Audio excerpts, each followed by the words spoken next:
there, podcast peeps. Welcome to another episode of the Age Groupies Podcast, part of the United WeCast Network.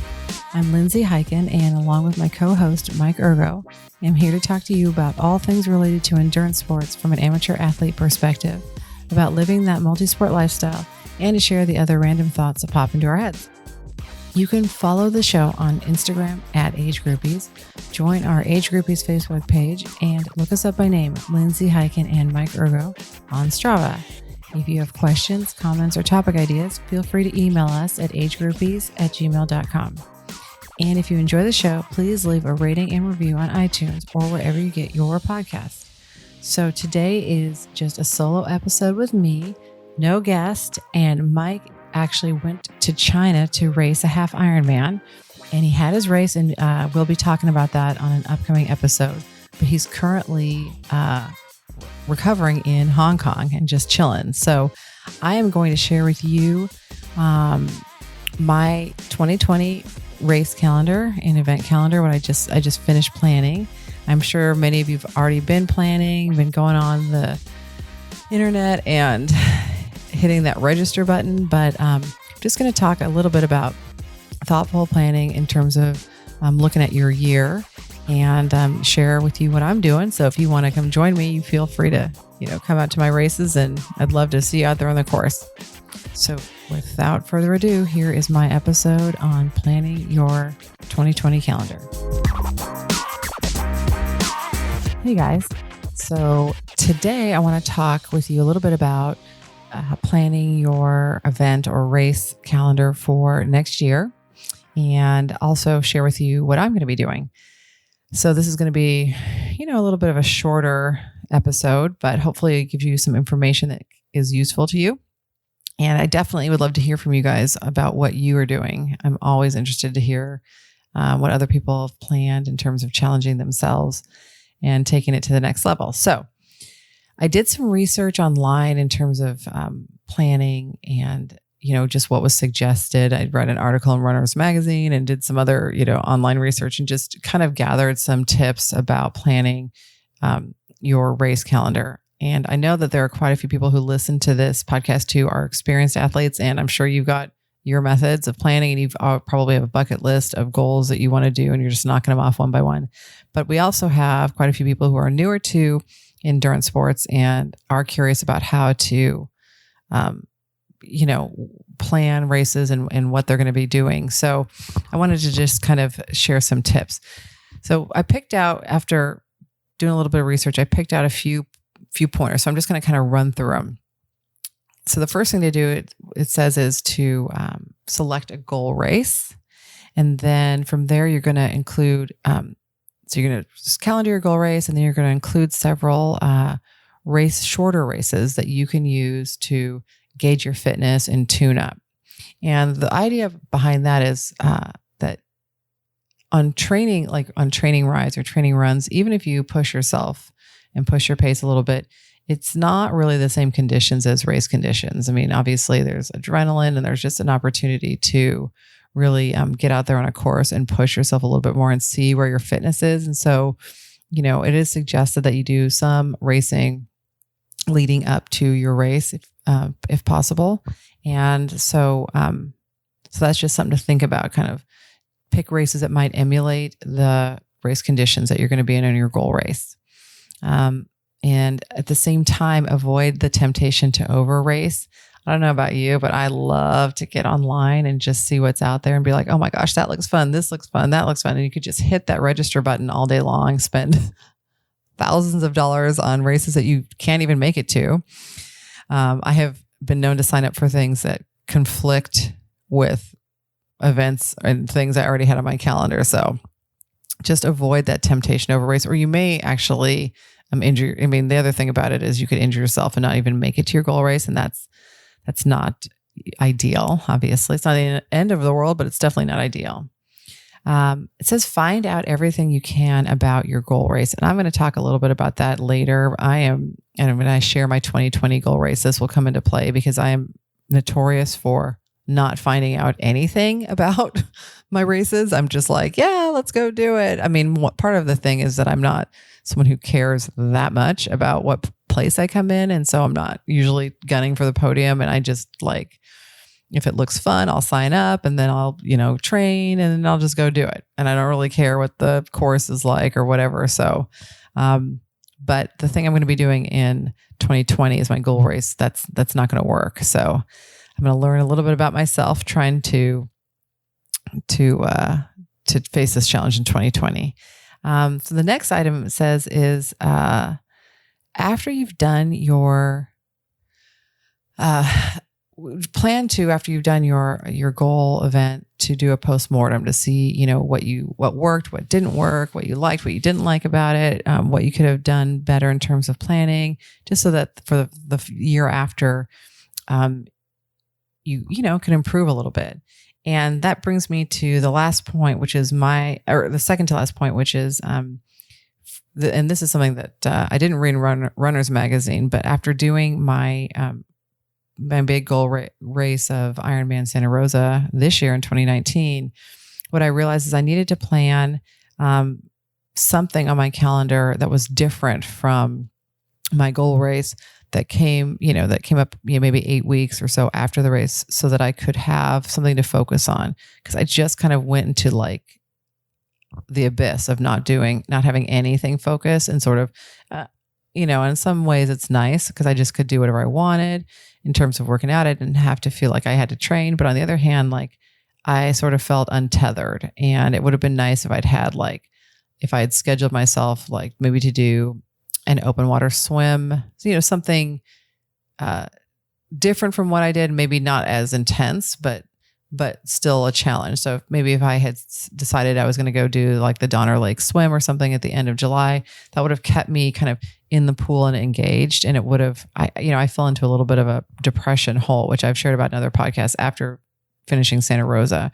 And I think that would have been lessened if I'd been getting in the pool every day and seeing my people and just been committed to going on to the next event. So that's my suggestion for on your calendars. Pick something just different that'll be fun and that you be excited to do after that goal.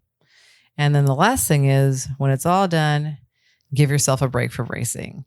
And I know a lot of people right now, because of the time of year, are in that phase of giving themselves a break from racing. I've kind of been in that phase since May. So I was super excited to sort of plan my schedule for next year and pick my goal race and pick the things that I was going to do leading up to it. So I'll just quickly share with you kind of where I am at for 2020. So as I've shared previously on this podcast, I have a big birthday coming up in August of 2020. I'm turning old, ancient, and half a century old. And so I wanted to do something exciting, and I've signed up for the Trans Rockies Run. Now, the Trans Rockies Run is actually 6 days, 120 miles of running, and I intended to do all 6 days. But I recently just took a new job, and there are way more, a bigger time demand and schedule with this job than previously. And I'm just not really sure that I'm going to be able to train properly for 6 days of running. So within the Trans Rockies Run, you can do a 3-day. So I'm going to be doing the 3 days, and it's August 6th through the 8th. It'll still be a 60-mile run. It's still going to be super tough. It's still going to be at high altitude. And, but I'm really excited because so the first day of this event will be on the day that I turn 50. My sisters are going to be doing it with me. And it's a camping thing. So you run and then you camp and then you run, then you camp. And then I'm going to be hopefully going to Vail for a couple of days after that to just chill out and, get a little spa day going or something like that. So really looking forward to it. But my goal is not triathlon related this year. It is just trail running. And so in terms of what I will do to lead up to that and do some shorter races to emulate the conditions and to test my fitness and see where I need to improve, I'm going to do a challenge that's put out there by the Brazen Racing series. And they have a thing called the Ultra Half series. And it's So Brazen Racing puts on a ton of trail races in my area, like a ton. I don't even know how many, 20, 25, something like that a year. I mean, a lot. And for the Ultra Half Series, they've got a schedule of 13 races. You have to do 5 of the 13, and then you have to do the sort of the culminating race, which is the Rock Ridge race in September. So it'll be a total of 6 trail half marathons with a fair amount of climbing, and 5 of the 6 will be in the lead up to my Trans Rockies run. So right off the bat on New Year's Day, I'm going to be doing the New Year's Day run, Brazen New Year's Day run. And then in March, I'm going to do Badger Cove. In April, I'll do the Diablo Trails. In May, I'm going to do Trail Quake.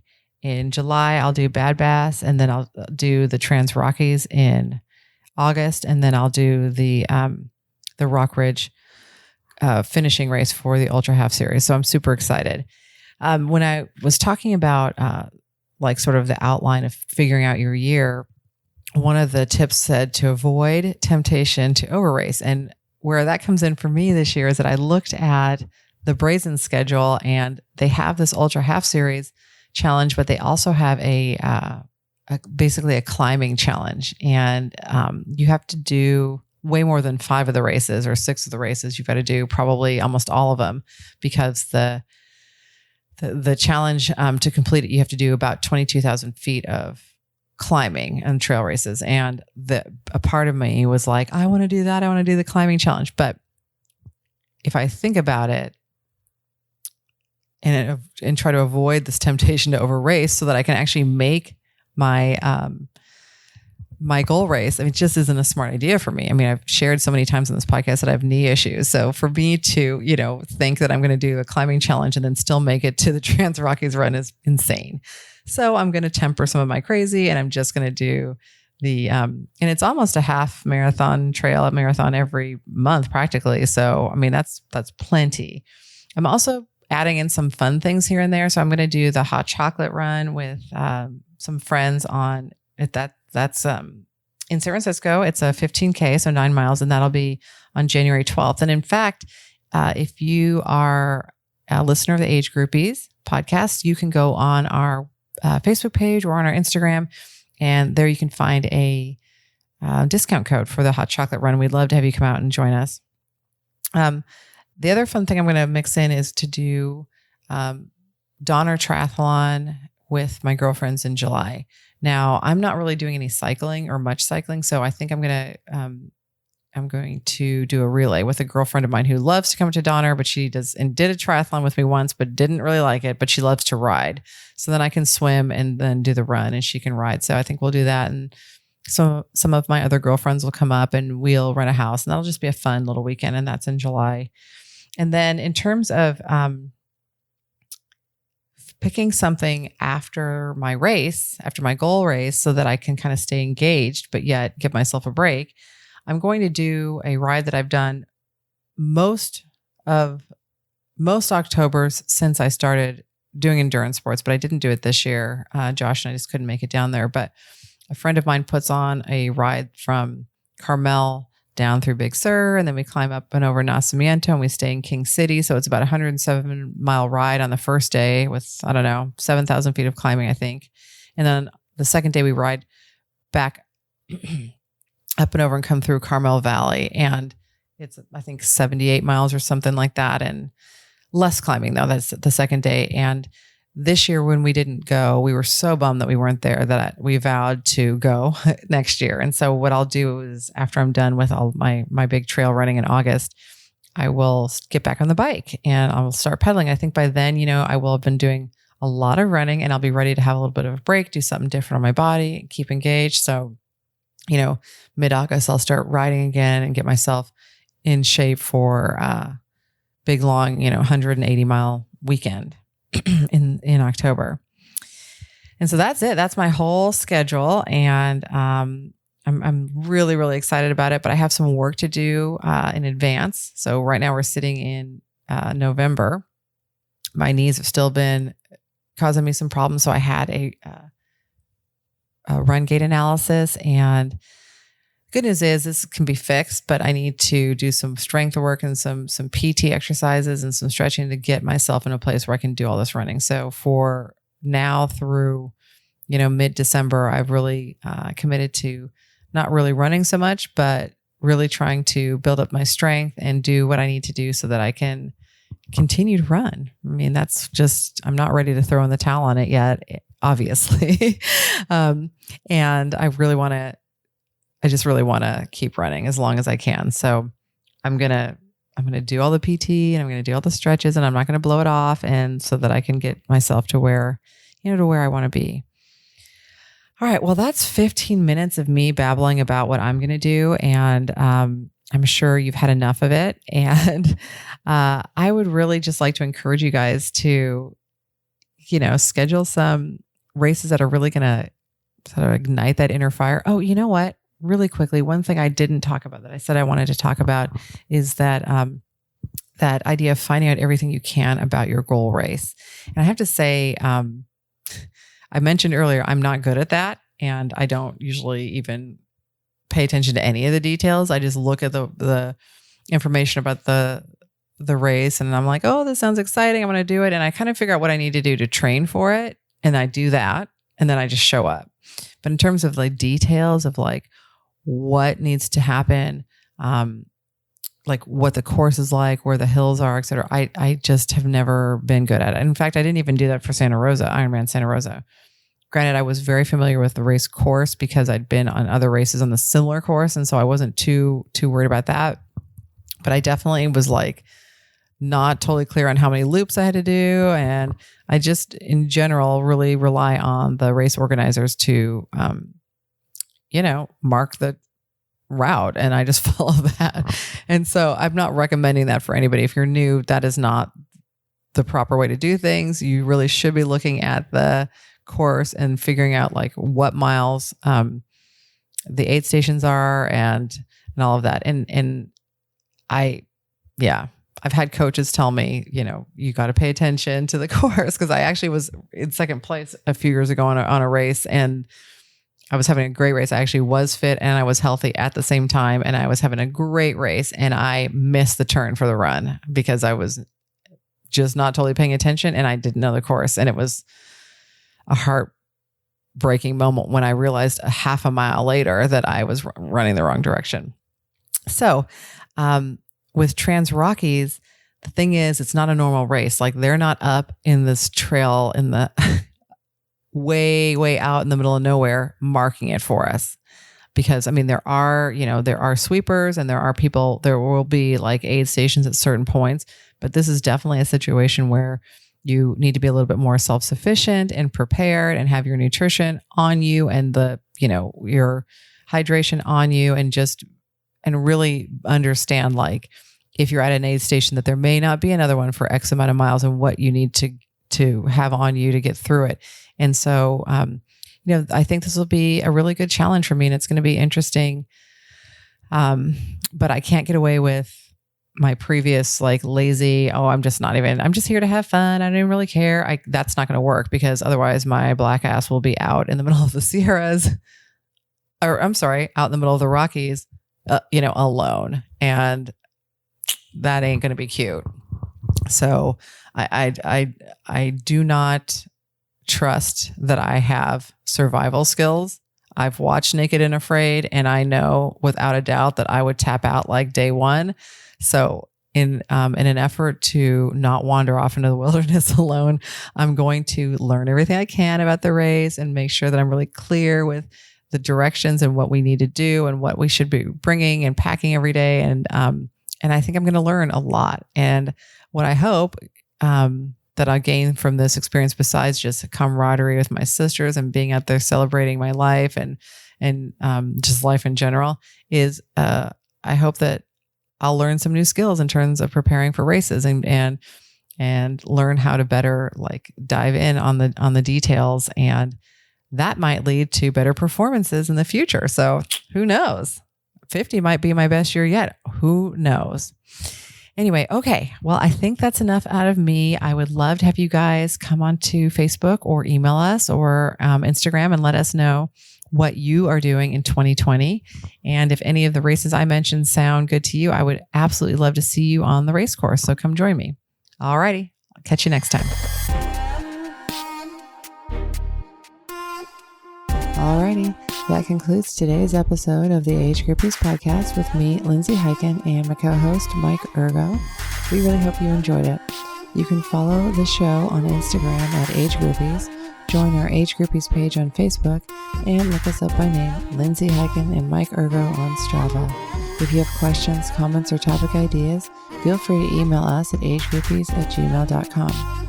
If you enjoy the show, please leave a rating and review on iTunes or wherever you get your podcasts, as this really helps us get more exposure while we try to grow this little venture. And of course, if you have friends you think might like the show, please be sure to share it with them. But for now, thanks for listening, and we will talk to you next week.